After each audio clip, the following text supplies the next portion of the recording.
Hello friends, my name is Tawfiq and you're watching my channel Graphics Den. So in this video we are going to see a quick CorelDRAW tip which is regarding the background and how to lock the background.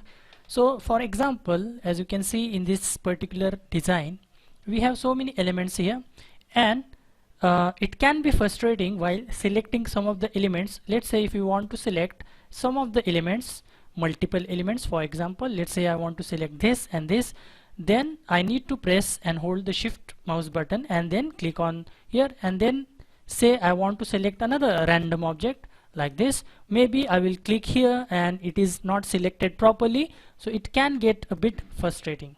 So, and let's say if I try and select from here, then the entire background moves, so it can be problematic. Let's say like this, unknowingly, instinctively I will click here and the background moves instead of these objects getting selected.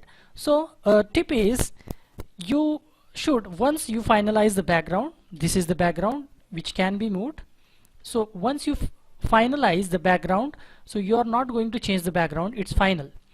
So it can be anything, background can be anything, it can be a solid color, texture, or an image. So in this case this is an image. So let's say I have finalized this background, I am not going to change it. So it is better to lock this particular background. How to lock this?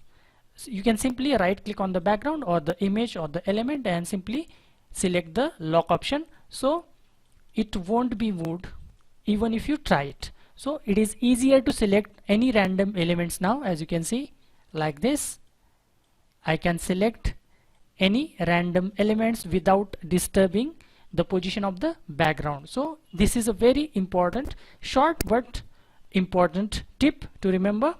It will save you a lot of frustration, and if you want to unlock it, simply right click again on the element and simply unlock it. And if you are finding it difficult to apply lock option from here, you can simply go to object. First you have to select the background or whatever object that you are going to lock or you want to lock, and go to object, lock, and simply click on the lock option, so the object will be locked like this.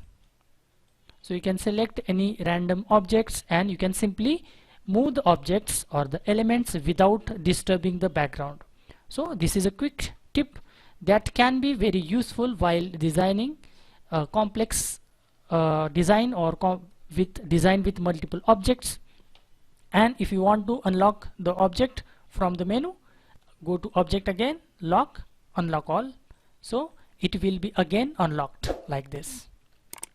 So I hope this information or this tutorial or this tip might be useful for you or will prove to be useful for you. If it does, do give me a like and do consider subscribing to this channel. So that's it for this video. I will see you in the next one. Until then, bye bye and cheers.